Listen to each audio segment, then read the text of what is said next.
Hi guys, we have decided to do some videos answering some of your questions. We get tons and tons of DMs, don't we?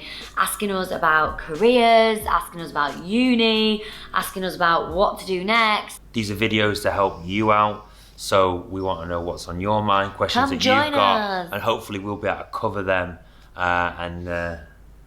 and water your brain with Brains Gains. So yeah, so we decided to have a little look through our messages and answer some of the most popular questions. I hope you guys find this useful. Because if you don't, we won't do it again. Yeah, just let us know if it's shit. Right, so number one. How and when did you know what you wanted to do? I was very lucky. I knew at a very young age what I wanted to do, and that was because when I was 7 years old, I needed to have an operation. Really? So, I don't know this story. Yes, you do. I actually don't. Oh my God, go on, tell me. So when I was 7, I had a lump in my stomach, in my groin actually, and Mum took me to my GP, and the GP started to tell me that what it was, and it was a bit of my bowel that had pushed through the muscle, and said that I was going to need an operation. Now remember, I was barely 7 years old, so I couldn't really understand the whole concept of this. That must have been scary. But I can remember that encounter with the GP like it was yesterday, because I was fascinated. Because he basically said to me, you're gonna have an operation. I was like, what's an operation? He said, well, it's where they're gonna make a cut, special type of doctor, and they can fix the hernia and put it back. I said, but it's gonna hurt me. And he said, well, you'll be asleep. I said, well, I'm gonna wake up. He said, no, we put you to like a special sleep where you can't wake up. From that point in my moment, to be fair, I actually thought, it does sound like bloody Harry Potter stuff, doesn't it? Yeah. Like, you know, like you're gonna go to sleep, you're not gonna feel anything, you're gonna wake up, you're gonna be better. It's like magic. Yeah. Hocus pocus. From that point onwards, I thought, wow, that is an amazing job. Imagine doing that for a living. And so I was quite lucky in that way to have that problem and then have that experience. And then I kind of, in the back of my head, always wanted to be a doctor, and I always wanted to be a sort of surgical type doctor. Either that or an astronaut.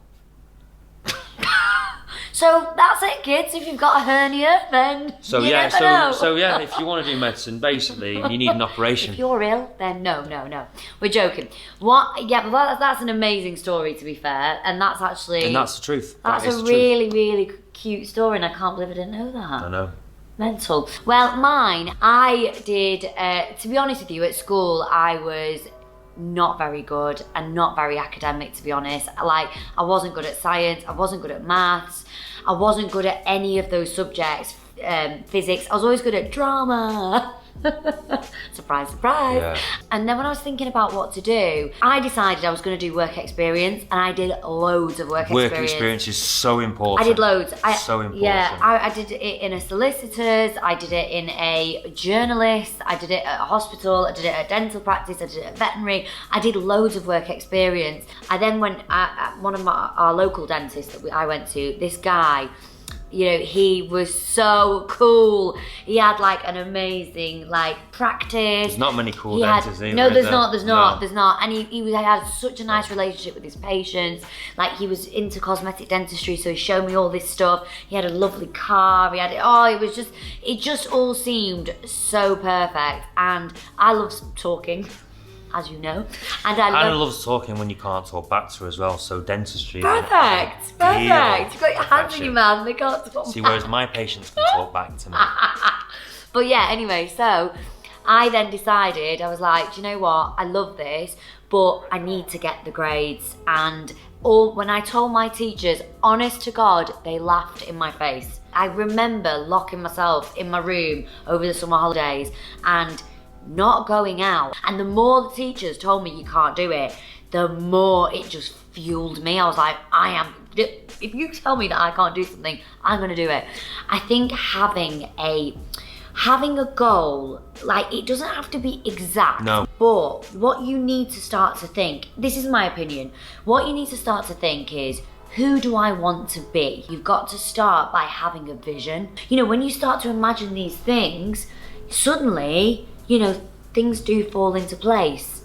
what I set myself out to be in terms of how I look and how I dress and the job I do and the type of job that I have, the lifestyle, everything is exactly what I imagined back then. The common thing is that every successful person, every person that is achieving their dream and living their dream and achieving their goals, imagined themselves doing it first. Yeah. So I think imagination is key. Well, the question was what age? I think we've gone off on a tangent. When and how we wanted to know what we wanted to do. We've gone off on a tangent. There's your answer. Right, question 2. Did you always want to own your own businesses? I always wanted to have my own private practice, okay? But as I went on in my training, it was only a little bit later on that I wanted to specifically, or thought I could own my own business. But I think there was always part of me deep down that wanted that. From day dot, when I was at university, I had it in my head, I want my own practice. I knew pretty much straight away. I just liked the idea of being in charge of something and having it the way that you want it to be and having your own stamp on it, your own mark on it. I like the idea of leading a team. So all of those things really appealed to me, and I think like naturally I'm that kind of person. She's quite bossy.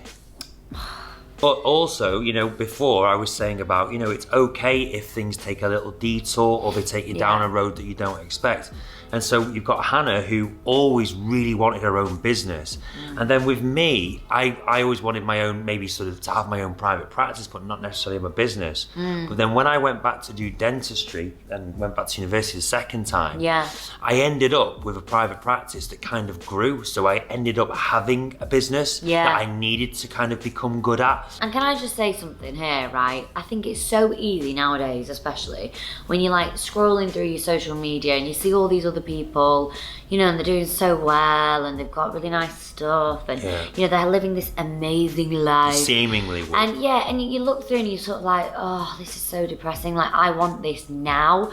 But what you don't see on our pictures, you know, is the years of slog and also like, you know, the times where it was really shit and really hard and you had no money and you had no, you know, you had no direction and you were like, you know, I think what I'm trying to say, and what I'm trying to say is that you only see the tip of the iceberg. I think things can be very deceiving. You know, even for me, people used to come up to me and go, oh, it's amazing, I've just seen your Instagram and you're here, there and everywhere and you're holidaying and you're like, I had a clinic in Mallorca. I still have a clinic in Mallorca and I still go there every month. Now, when I go there and I upload a picture of the nice bay and the harbour and the boats or on a beach, you know, what they don't see is the 4 o'clock in the morning getting up, right, getting on a 6 a.m. flight, landing with a load of suitcases and all the rest of it and all over equipment. But what you don't see on the pictures is you don't see all the hassle, all the background stuff that goes into it. It takes a lot of making, and you're just seeing the little fine details on the top. But we are going to do a video on social media, so we're not going to go too far into this because we're going to do a whole video about social media. But the point is that don't get carried away and think that everything is just dead easy and everything looks perfect, so it is, and it's dead glamorous. There is an undertone that is hard work and sacrifice. Yeah. Your head's encroaching on my space. She takes over everything. Look, go on. Get off. I'm taking over my own space. Get on your own side. I am on my own side. Sorry about that. Right, so final question now. I'm struggling to keep studying. What are your top tips? Okay, tip number 1. Don't study for too long periods. Like, give yourself breaks. Let people think, oh, I've got to do 3.5, 4 hours. Your brain can't concentrate. They've done loads of studies on this as well, and they say that the optimal time is probably about an hour to an hour and a half. And after that, you're not going to really retain a lot of the information. So give yourself breaks and do something that you really enjoy doing, so you kind of like you reward yourself. So maybe do a bit of revision for an hour and a half, and then give yourself like half an hour to an hour of something. Tip number 2. Diagrams, spider diagrams. I mean, it depends on how you learn.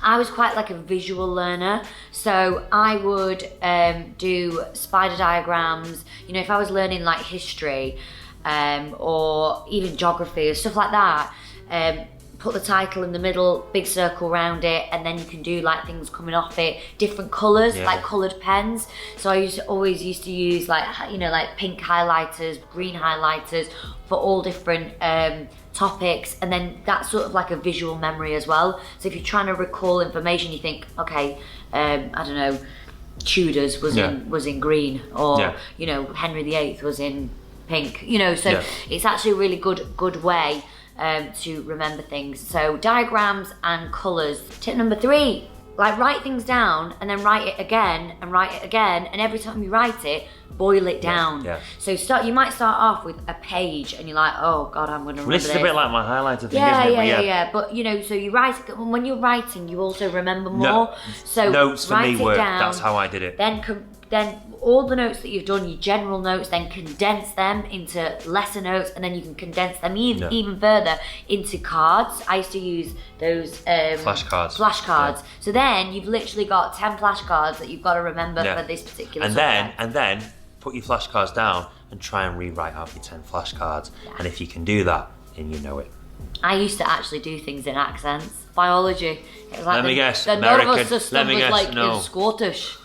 And then like the blood vessels were like American. Oh my god, I'm the aortic artery and I'm gonna travel into the...